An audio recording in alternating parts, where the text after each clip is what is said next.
ladies and gentlemen. I am your host, Chris Crenshaw, and we are live from the 704 once again for another episode of the 815 Exchange, episode 79. As well, it's the first episode, it's 21, of course, as you may have seen if you follow me in my social medias, which included with timestamps. So if you want to skip to the Super Bowl preview, or whenever you want to go to even the Roundup and talk about my UFC 271 preview, it's an episode of previews today. You want to hear me talk about that, you can skip ahead. Timestamps and my social medias are in the description. But yes, this is my first episode at 21. All of my birthday adventures, if you follow me on my social medias, are chronicled there.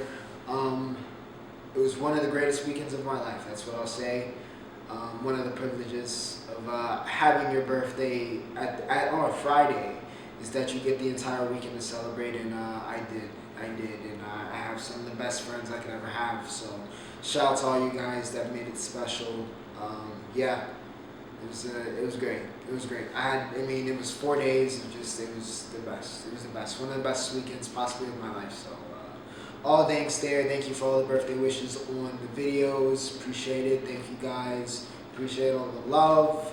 And that's all I really gotta say about that. Very excited for 21 has to offer. But let's see what episode 79. Enough about me. Let's talk about what's going on in the sports and entertainment worlds. As we're gonna kick off. I wanted to start off with NFL when I was planning the show. I was gonna start off with the NFL, but we're gonna start off with college basketball. We're going to wait to the NFL because there's a certain segment that hasn't been around for a while that I had to bring back. And I think you guys might have an idea about it, but that's why the NFL will be at the end. But we're going to start off with college basketball because it was also another great weekend. My Duke Blue Devils, as you all know, I am a Duke fan. So it was a hell of a birthday present on Saturday when Duke winning the Chapel Hill, Coach K's last time going to the Dean Dome, and it wasn't close. It wasn't even as close as 87-67 says. All right, it was a murder. It was never close. It was never even in doubt. Never even in doubt that we were going to lose this game. AJ Griffin has continued to, as he's gotten healthy, he's been the player that a lot of people build him to be. He has been that guy, one of the best shooters, it appears, in the nation. Just an all-around fantastic player. He was the guy. He was the guy in this game. 27 points for AJ. He was making it rain threes. He was making tough shots. It was a phenomenal performance for the freshman. He was the guy in this game. Paolo Banchero, all right, 13 and 10, wasn't his finest, output. Early on, looked like he was going to dominate the game that way that AJ did, but they switched leaky, made the adjustment, it worked out, but then second half, Paulo got back to business, ended with a double-double. For UNC, I have to give some credit to Brady Manick, the Oklahoma transfer, came to play. Unfortunately, he was the only guy that came to play for UNC, as it was glorious. It was glorious. I have my Duke jersey. It was glorious. All right, it was amazing. What a time. What a time. All right, I know it probably wasn't as glorious as it was for me, for, some of, you Carolina powder blue fans or, friends that I have that go to Carolina. Probably wasn't that fun, but it was so fun. It really put me in the party mood, so thank you to Carolina for being garbage. Thank you to Hubert Davis for not making adjustments. And thank you, Coach K, for being the GOAT. Kentucky, Baylor. All right, Kentucky gets the win over Baylor. Baylor is in free fall. All right, they are in free fall. Auburn, by the way, who barely survived versus Georgia. Shout out to Wendell Green for the game winner. Baylor is in free fall from the standpoint that they were a month ago, number one team in the nation. Everybody was lauding their praises. I was lauding their praises on this show, talking about their defense and their toughness and how Scott Jules really made this Baylor program into something. They are in free fall. Free fall. They cannot stop the bleeding right now. Kentucky got the win, 83-59. Christian Braun with the double-double, 18 and 10 for Braun. Agjibe, 18 points. This Kentucky team is solid. They're very, very solid. They got a lot of guys that can contribute. And, of course, Oche can be the guy on any given day. Braun is not too far off that either. So Kansas, very interesting team. If they close hot, they can be contenders, but they gotta close hot. On the other hand, Baylor needs to get it together. I understand, and it's like I said, I think it was last week when I said they don't have a superstar and they're missing that. And of course, that's not the only problem they have, but they're definitely missing the absence of a Davion Mitchell and Jared Butler, just like I said last week. Baylor got to figure something out. We'll see if Scott Drew can circle the wagons. Purdue and Michigan, I had to talk about this one. Hunter Dickinson has been going ballistic, 25 plus in his last 3 games.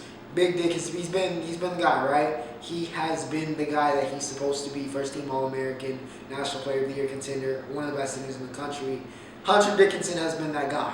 However, Michigan, it's a little bit of a rebuild this year, I'm going to be honest, because they haven't been necessarily, I would say, bad, but they haven't reached the heights they could.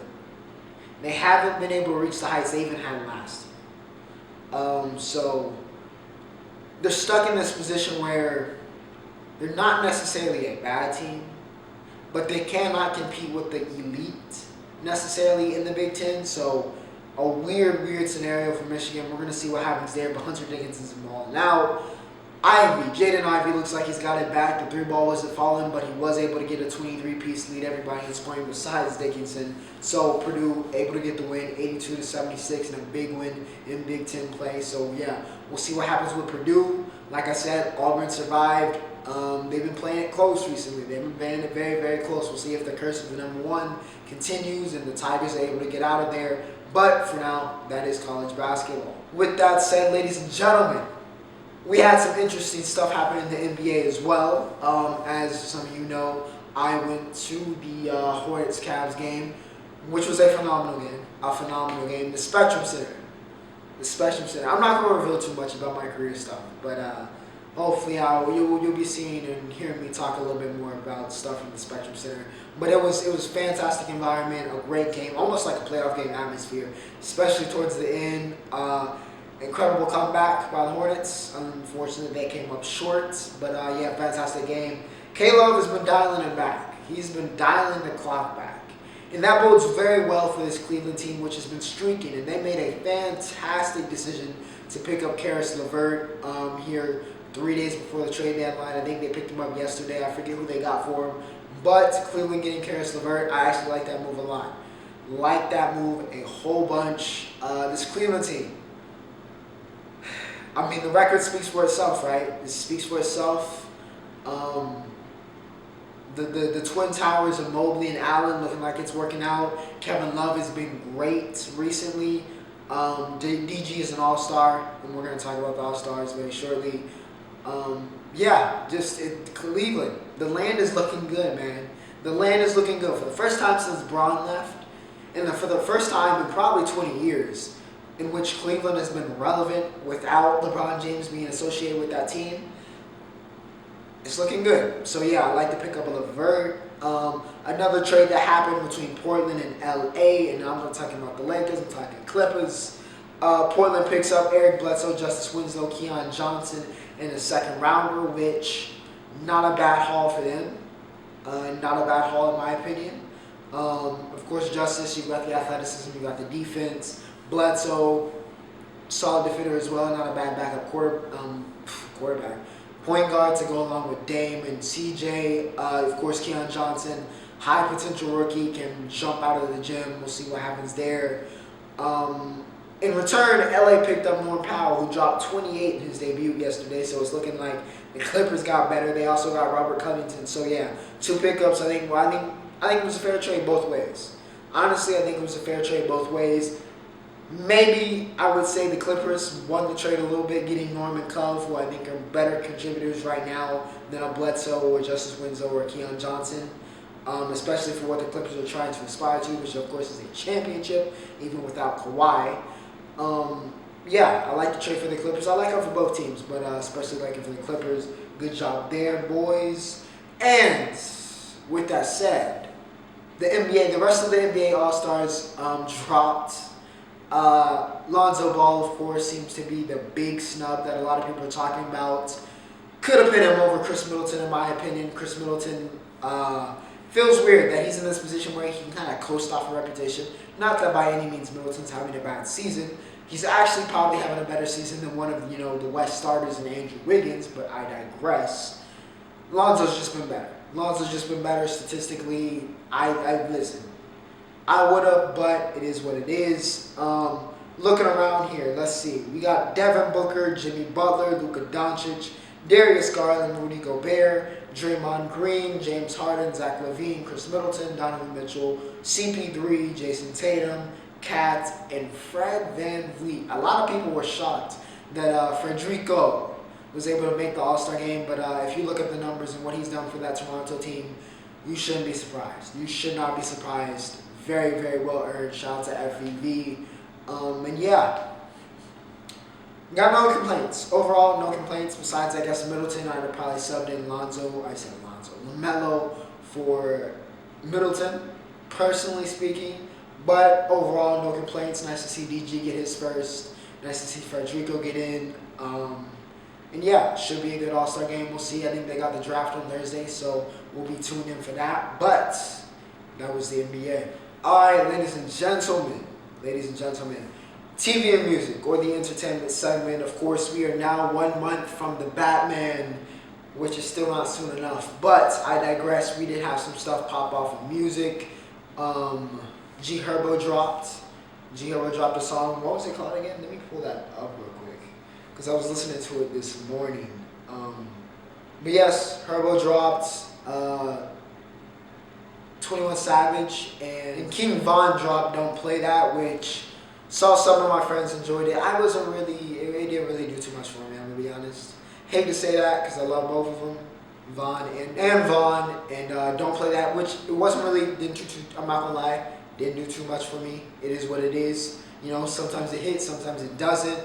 But Herbo dropped Locked In, which was great. Well, it wasn't great. It was good. It made the playlist for sure. Always good to hear from Herb. He was also at the Sierra Canyon game the other day talking to Amari. Amari and Brian went off, by the way. But yeah, shout out to number 2 for Sierra Canyon. Hit that game winner. That was a great game versus Glenbar West. But yeah, Herbo dropped Locked In. If you haven't listened to it, highly recommend it. Ardee and Aitch, alright, the 2 white boys in British rap, alright, the 2 leading white boys in British rap. Some people tried to, pit maybe there's a rivalry there, but of course they paired up, they've been friends for a minute. Was wondering when they were going to drop some songs, but here we go with War, which was fantastic, alright, it was fantastic. Aitch went crazy, Ardee did his thing. Overall, I'm happy. I was missing some of the British rap scene. It's been quiet for too long. Aitch has been quiet for too long. I need an album, by the way, my boy. But yeah, War by Ardee and Aitch. They held it down. Fantastic. Attack on Titan. Aaron Yeager. Spoiler alert, by the way, on this and Euphoria. We're not going to talk about Power's season finale because I didn't get to watch it live because I was out celebrating my birthday. But Attack on Titan. Aaron Yeager, man. Aaron is just, he's too elite. He's too elite, alright? He's too elite. He's different. This man is built different. Not that I'm saying what he's doing is right, but the man is built different, alright? He is just constructed alternatively, clearly, and I'm not just talking about being a Titan shifter, okay? Him versus Zeke part 2 in the past, Zeke tried to set Ymir on to, euthanize, basically any chance of any children and just kind of end the line of Eldia. But it wasn't to be. It wasn't to be because Aaron had one more trick up his sleeve. But before we got to that, we went through and found out a lot more about Ymir. I've been waiting on this episode, by the way. I think they've had a fantastic job with it. But yeah, learn more about Ymir and how she came to be, and her versus Fritz, and her relationship with King Fritz, and kind of what happened there. We learned about how she got her powers, and then what happened there. Learned about how the Walls got their name with her children, and then that very disturbing scene of how the powers got passed down by them eating their dead mother. And then, yeah, we see Ymir in the past. She has to create every Titan, and she's just miserable. She's miserable. She's stuck to being a slave. And Aaron frees her. She tells her that she's not a god, She's not she's not some type of villain. She's just a human. She's not some extra something different being. She's not a slave. She's a human.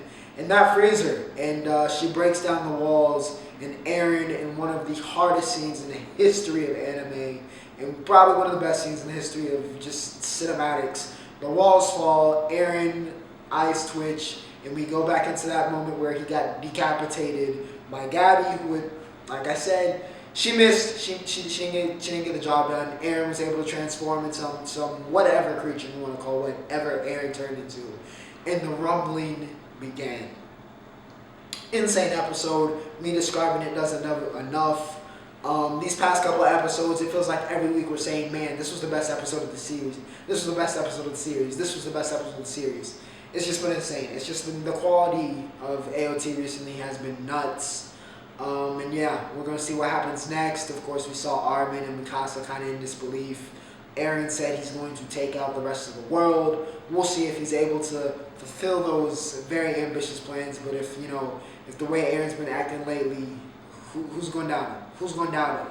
Euphoria. Zendaya just won another Emmy.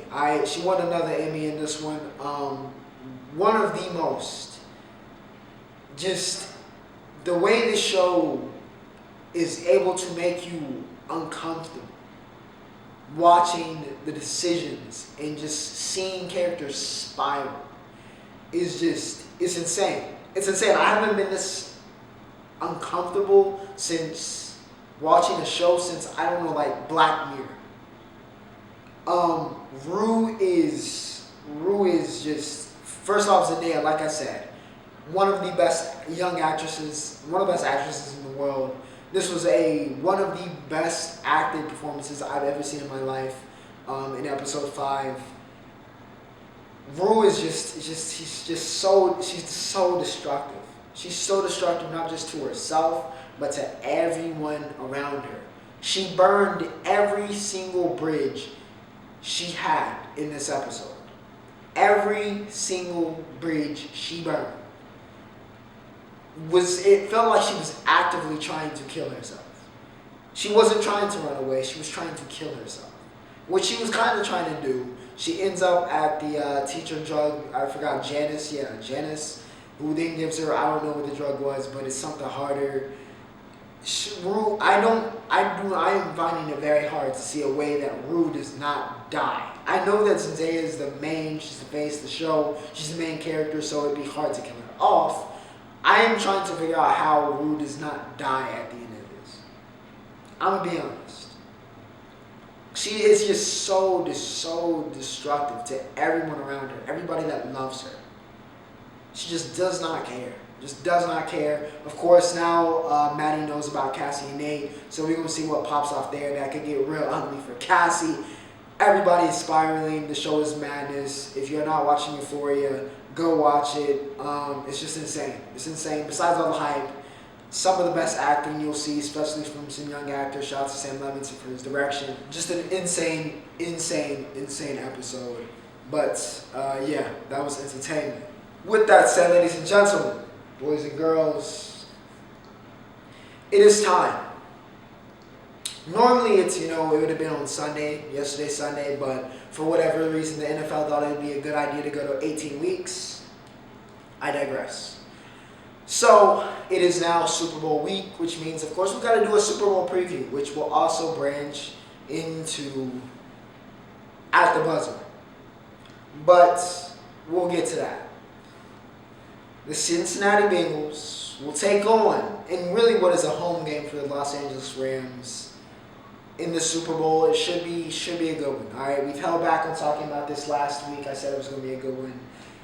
We got some overarching storylines, of course. Joe Burrow's ascent to the top of the NFL and into pretty much everybody's hearts. Joe Shiesty, Joe Burrow, Joey Franchise, Joe Cool, the king in the north.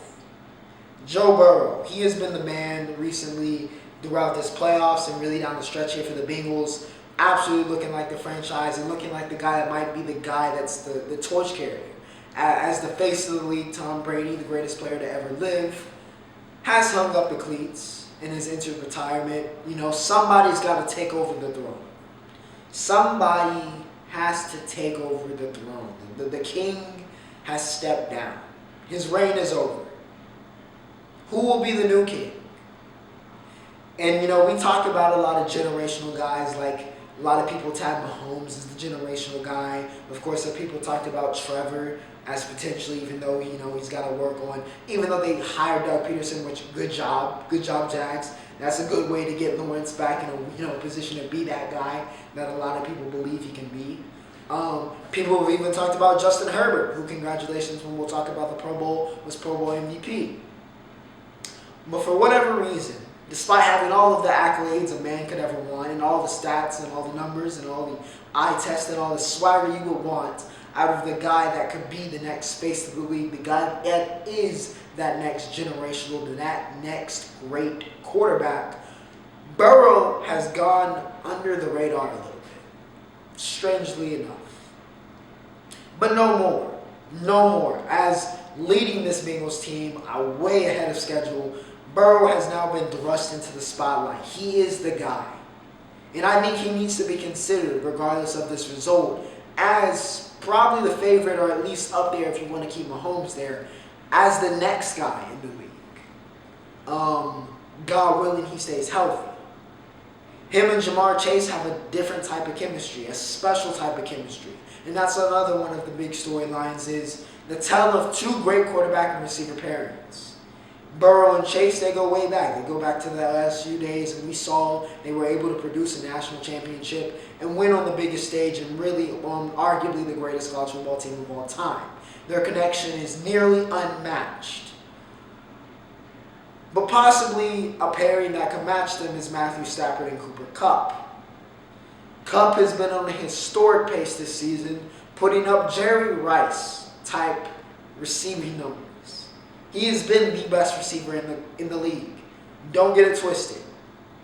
Regardless of who you really think is the best receiver, this season, the 2021-2022 season, it's unanimous. It's not even a question. It's Cooper Kupp. He really should arguably be Offensive Player of the Year. Should be in MVP combos. Kupp has been fantastic. He has been the guy for the Rams, and him and Stafford have showed a different type of chemistry. So you've got the tale of that great quarterback and receiver matchup. Staying with receivers, you also have the Chase versus Ramsey matchup. Ramsey, who many people consider the best cornerback in the world, going against the guy who many believe is the best young receiver in the world, and a guy who's going to be one of the best receivers in the world for a very long time in Jamar Chase. Young Chase, the rookie, gets a chance against the most proven, one of the most battle-tested, and one of the most feared cornerbacks in the league. How we compete, who will win that matchup, and a lot of people are putting a lot of weight on that matchup, but honestly, regardless of what happens there, I think the bigger story is not so much Ramsey and Chase, even though as a former receiver and a receiver aficionado, I will be tuned in on that matchup. I think the bigger story for the Rams in terms of if they want to beat the Bengals is they're going to need to stop not so much Chase, but you're going to need to stop the other two heads on that monster, T. Higgins, Tyler Boyd.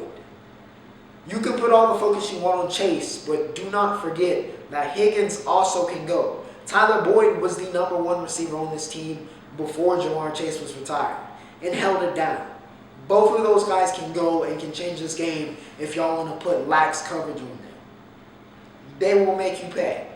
Joe Mixon, also a great running back. That Bengals team has weapons to go that can compete with that Rams defense. However, and the one reason why I have the Los Angeles Rams winning the Super Bowl, and OBJ and Matty Stafford and Aaron Donald and Von Miller and all of them getting that ring, is because the Bengals' offensive line just is not there yet. It's not there. They've made it this far. Burrow fought for his life, made winning plays, but against Aaron Donald, arguably one of the greatest defensive players of all time. That's not even arguable. Von Miller, who one of the best edge rushers of all time, certainly of this generation at least. Against that type of defensive line, against that type of pass rush, the Rams, they're going to have a field day. That Rams front seven should have a field day. If they show up, they should have a field day, and I think that's going to be the difference. I think they're going to be able to get to Burrow and cause enough issues, and they're going to be able to score enough, even though the Bengals defense, like I said, is better than people are giving them credit to. You got Kupp, you got OBJ, you got Cam Akers, you got Tyler Higbee, you got weapons for Stafford as well on that side of the ball that can get it done, and they can put up points.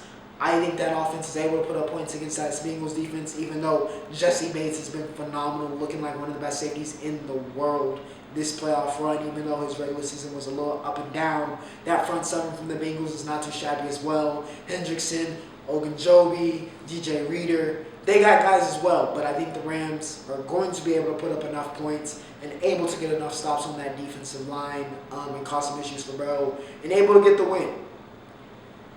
That's not to say I wouldn't be okay with the Bengals winning, because I would absolutely be ready for the Bengals to win.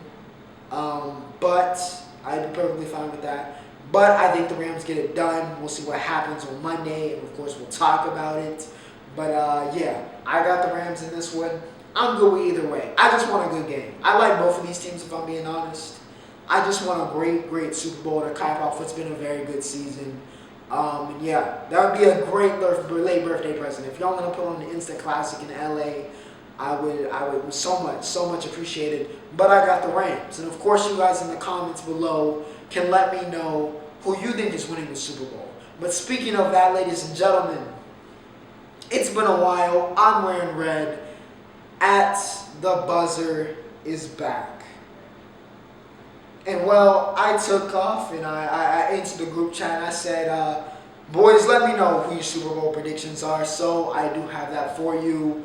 Who they're rocking with. Alright, and it was a lot of Cincy support. Alright, so Bengals fans, Ohioans, listen. The boys are rocking with y'all, alright? The gang, they rocking with y'all, alright? Jamal, he picked the Bengals, Zay picked the Bengals, and then we split. At that point is where we split, okay? That's when we went halfway.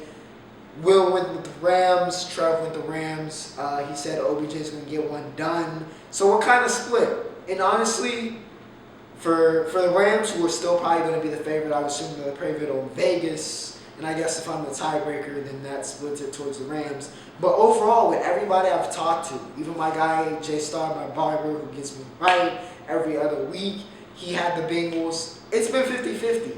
In terms of fan support and who they think is going to win, it's been 50-50, which honestly, I'm loving because it feels like anybody can win the Super Bowl. The Bengals feel like that team of destiny. And I think that's why a lot of, the guys picked the Bengals to win, and it's why probably a lot of you hope the Bengals will win, besides the likability factor of a guy like Burrow, right? The Rams, on paper, nearly a dream team, right?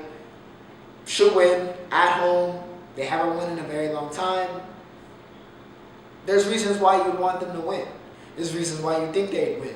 Just like Cincinnati. So I kind of love that 50-50. I wanted to bring that up here at the Buzzer. But, of course, like I said at the end of the segment for the NFL, feel free to comment below who you think who you rocking with the Super Bowl, alright? It don't even have to be who you think is going to win. You can put who you think is going to win and who you're rooting for if it's not the same. Whatever it is. But yeah, hope we get a classic. But that was the NFL. And with that said, ladies and gentlemen, we have reached the Roundup. And you thought the previews were done. No, I said this was the episode of previews. And UFC 271, the day before the Super Bowl, we get Israel, the last title bidder, Adesanya, taking on his chieftain rival and biggest competition in that middleweight division, Robert the Reaper Whittaker. And after an insane first bout in which Izzy proves to the world, furthermore, really, I mean, if he hadn't proved you by then, but it is what it is. It is what it is. Listen, Izzy proves to the world that he was the guy to be in the middleweight division. We're going to see if he can do it again. In Houston, we're going to see if Izzy can do it again. Can he beat Rob? Has Rob made the necessary adjustments to take out Izzy? He can go in, guns blazing like last time. We saw what happens there. I fully expect Rob to try to take down Izzy. I think that's going to be a little bit harder then it, a little bit harder. It's a little bit easier said than done. You know what I mean? It's gonna be harder than people are thinking. I think John had the weight advantage. We saw Vittori. We saw what happened with Vittori, right? Vittori came through, went for the takedown. Izzy was able to get up, even able to work off his back a little bit, right? I also wouldn't discount that Adesanya has made the adjustments and the improvements in that area of his game. Probably is pretty prepared for that. So I fully expect his takedown defense to be working. So we're going to see how good Rob is, because I fully expect him to try to get this to the ground, because I don't see him wanting to strike with the best kickboxer, one of the best kickboxers in the world, but certainly the best kickboxer, I guess, besides Pereira, since he's now in the UFC in MMA. So going to be very, very interesting. I'm very excited. I think Izzy takes it. We'll see what happens, but it should be a good one. NHL All-Star Weekend. It was a blast. The Metropolitan wins the All-Star game. Claude Giroux is All-Star MVP. Sebastian Aho held it down for the Hurricanes, won the accuracy. McDavid got upset in the speed, fastest skater comp. But the big story, even though he didn't win, Trevor Zegras continues to be one of the best young superstars in the sport. Absolutely should have won the breakaway challenge. That's insane. Blindfolded. Then we had the stick and puck work. The tribute to dodgeball. Listen, I don't know how he didn't win. He was the people's champ. He was the one on Sports Center, even though he didn't win. Zegras, breakout star. NHL, y'all better market that boy because he's different. Pro Bowl, another all-star event this weekend. We have the Pro Bowl. The AFC won I think they won like 4 of the last 5. Wins 41-35. Of course, we have the Diggs Bro shenanigans, which was fun to watch between Trevon and Stefan, which has to be incredible to be able to be on that type of stage with your brother. That had to be fun and a great moment for the family. Micah Parsons won the fastest man, even though Cheetah tripped and wasn't really trying too much. Micah still won. We still up good because Trevon Diggs, also in the best hands as a cornerback. So the young Cowboys were up good. However, the NFC did take that L. Max Crosby and Justin Herbert share MVP honors. And a lot of people, have been kind of down on the Pro Bowl, but it seemed like a lot of people enjoyed it this time around, so that's always good. And ladies and gentlemen, that is it. What else? Caitlin Clark been going crazy, so shout out to Caitlin Clark. I think she had 45-10 against Michigan yesterday, so shout out to Caitlin Clark. But without further ado, ladies and gentlemen, that is the end of episode 79. Hope you guys enjoyed. Of course, like I said, let me know what you think about the Super Bowl. If you got even an Izzy Rob, let me know in the comments below. At the buzzer is back. We'll see if it's back next week. But hope you guys enjoyed. Remember to like, share, and subscribe. But for now, at 21 years old now, Ocho, signing off.